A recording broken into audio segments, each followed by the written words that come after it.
Hello, thanks for joining me for your June monthly horoscope for the Sun or the Ascendant.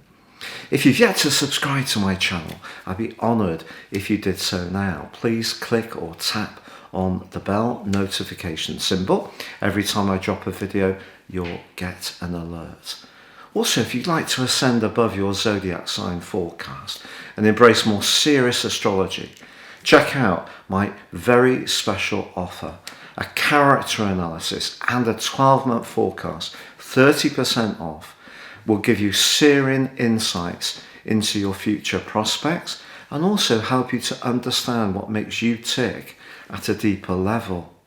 This is based on your time, date and place of birth and is totally unique to you. No two charts are the same. Please see the link below for more. Hello Pisces and welcome to your monthly forecast for June. A magical event takes place as this month begins with Jupiter newly arrived in your sign, the planet of growth, of expansion and of good fortune, linking beautifully to Venus as Venus moves into your sister water sign of Cancer on the 2nd. So for the first week, this really can bring something delightful to bear. Maybe it's going to be a gathering or a reunion. It could even be with your family because with the collection of energy in the 4th solar house in the guise of the Sun and Mercury, initially Venus until it moves on the 2nd, and the North Node, I feel that you will be yearning for some kind of connection to the people who really understand what makes you tick. That emotional foundation and security which is so important to us all.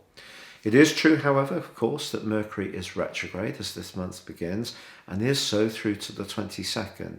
If you are going through a process of changing where you live or you're dealing with any tradespeople, trying to arrange some alterations or changes, with Mercury retrograde, with all those things going on, there could be some glitches along the way. So the best way to deal with Mercury retrograde is to be as philosophical as possible. But it's also a time when we can rejig things. So if there's something around your home that you'd like to change, like create a proper, more formal space to work if you're working from home. So rather than being surrounded by the dishes with your laptop in the kitchen, you may create some kind of additional space which works, and that's where we can turn Mercury to our advantage.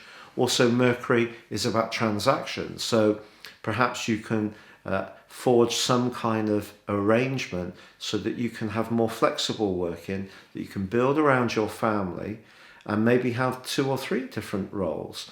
And although it may require some juggling, this is where you could make Mercury work well for you.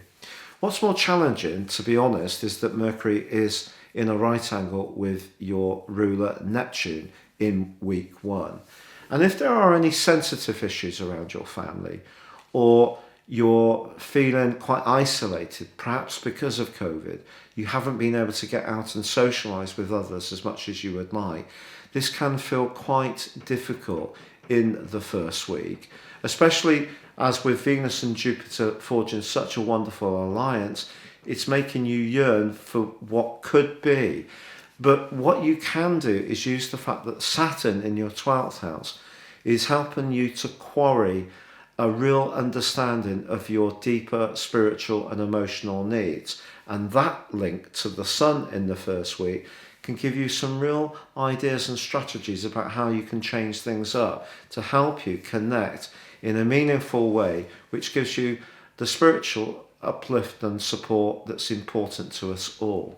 Also, in the first 10 days of this month, Mars is in a very dramatic location, and this could see you attracting someone very charismatic to your side.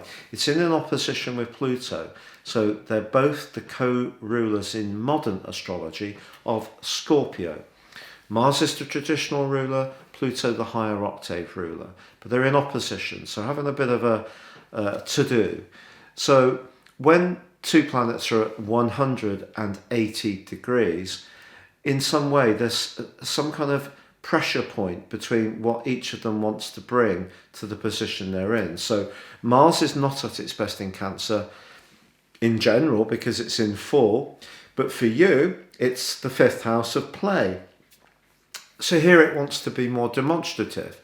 Pluto in the 11th house is your future direction in life, and it's your friendships, your group affiliates and associations. If you're sacrificing your individuality to fit in with a wider group, it could be making you feel profoundly dissatisfied. Equally, it could be the reverse. You may need a bit of drama. You may need a splash of colour. You may need to go out and have a date and be a bit more in the moment. And this particular aspect could push you to be much more upfront about what it is, what your desires are manifested on, and go for it and not hold back from them. Also on the 10th, we have a solar eclipse. This solar eclipse suggests to me that you could be moving in the next 6 months, Pisces. And if you're not moving, you're certainly going to be wanting to bring a new emotional reality into your situation.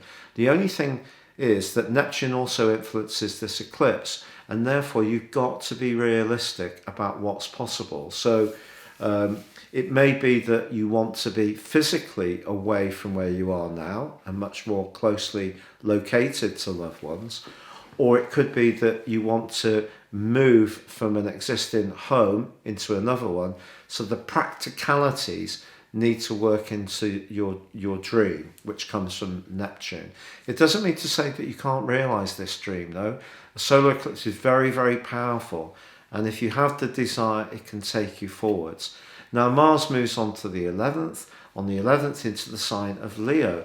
Now, Mars loves being in Leo. Here it's very grand, it's very proud, and it's very charismatic.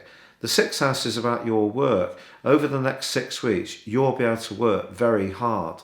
But also, if you do want to meet somebody new, it could be in a very mundane location that you do spark up a conversation with someone who takes your fancy.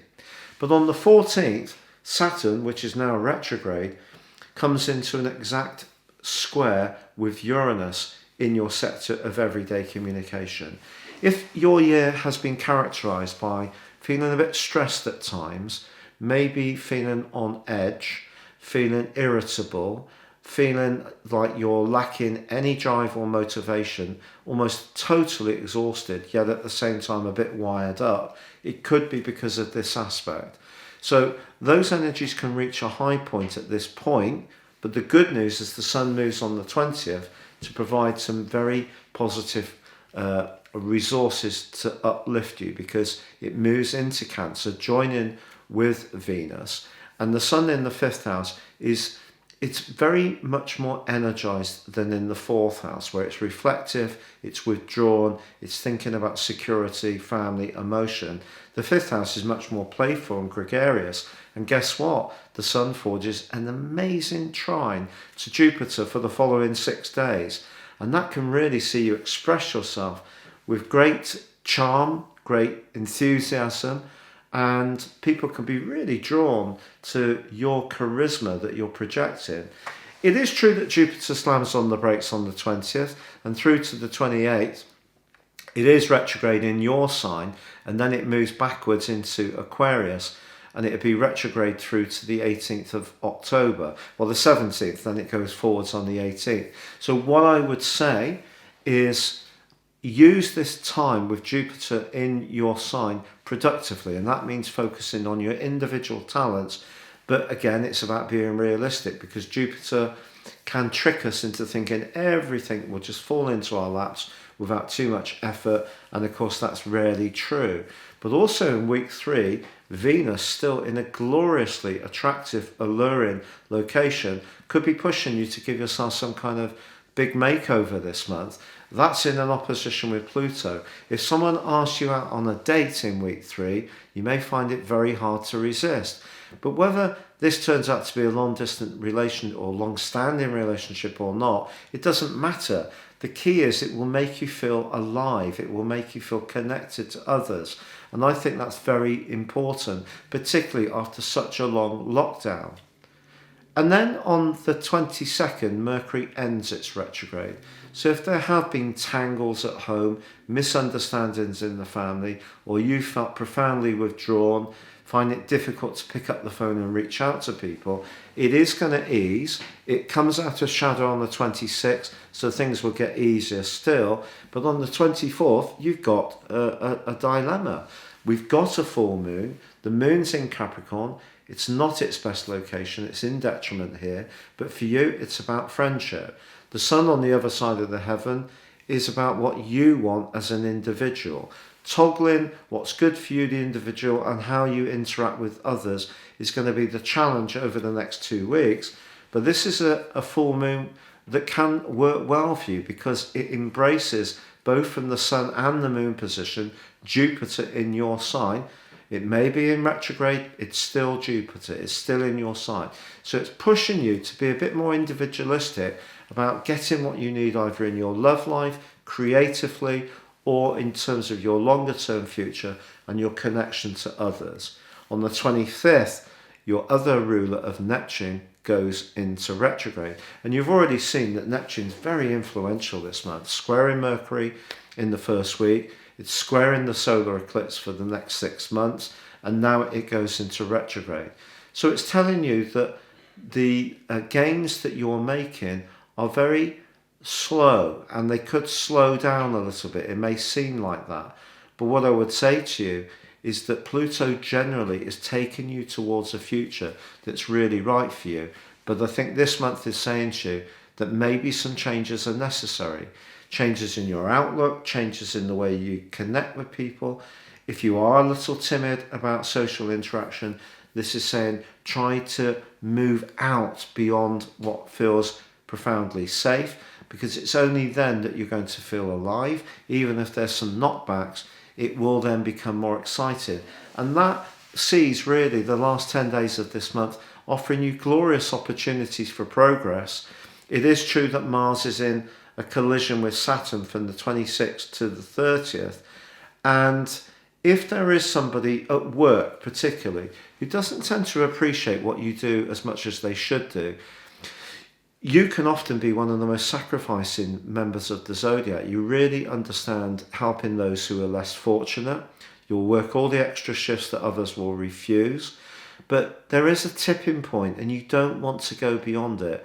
You need to look after yourself. So I feel if someone really is taking you for granted, Mars opposite Saturn is saying to you from the 26th to the 30th, push back. It's important to protect your boundaries. So this is a sensitive story for you this month, Pisces. But I think it's saying to you, if you can remodel the basis of your world, so where you gain your security from, at some point during the next 6 months, it's going to give you the platform to really flourish once Jupiter moves back into your sign at the end of the year, the last 3 days. And then it can bring some real financial rewards to you next year as it moves on from your sign and into Aries. But at the end of this month, I feel there is a real opportunity to spend time with others, to get out more. You need to seize it. It will be really, really good for you at every single level.